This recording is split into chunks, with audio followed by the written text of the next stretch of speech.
இன்னொன்னு சொன்னீங்க, முக்கியமா 1 வருஷத்துக்கு முன்னாலே எதுக்கு? அப்படின்னு ஒண்ணு சொன்னீங்க. 2வது ஒரே 2 கத்தி இருக்க முடியாது. அண்ணாமலைக்கு மாற்று பதவி குடுத்துருவாங்க. அவரு விலகிறவரு விலக்கப்படுவாரு. இதெல்லாம் மாற்றப்படுவாரு. இதெல்லாம் சமயத்துல ஒரே உரையில் ஒரே கத்தி அப்படின்னா, அந்த கத்தி எடப்பாடியா? அது ஏன் 1 வருஷத்துக்கு முன்னாலே செய்யணும்? 1 வருஷத்துக்கு முன்னாலே செய்யணும் அப்படின்னா, எடப்பாடியை தான் பாஜக பிரதானப்படுத்த நினைக்கிறதா? ஆல்டர்னேட்டிவ் வச்சிருக்கிறதா? நான் 3 கேள்வி கேட்டேன். அதிமுகவை பொறுத்தவரையிலும் ஒரு உரையில் ஒரு கத்தி. அது நாடோடி மன்னன், 1000ல் ஒருவன், மன்னாதி மன்னன் எம்ஜிஆர் தான். ஜெயலலிதாமா கூட கிடையாதுங்க. இன்னமும் நம்ம எம்ஜிஆர் லெகசியில தான் அதிமுக இயங்கிட்டு இருக்கு. ஏன்னா ஜெயலலிதாமா அவங்க தொகுதியிலே தோத்து போயிருக்காங்க ஒரு தடவை பர்கூர்ல. அவங்கள அப்படி ஈக்குவேட் பண்ண முடியாது.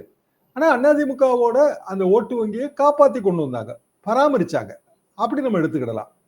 அப்போ அந்த கத்தி அந்த உரை அதுல அமித்ஷா நான் தான் நாடோடி மன்னன், நான் தான் 1000ல் ஒருவன் சொல்ல முடியாது.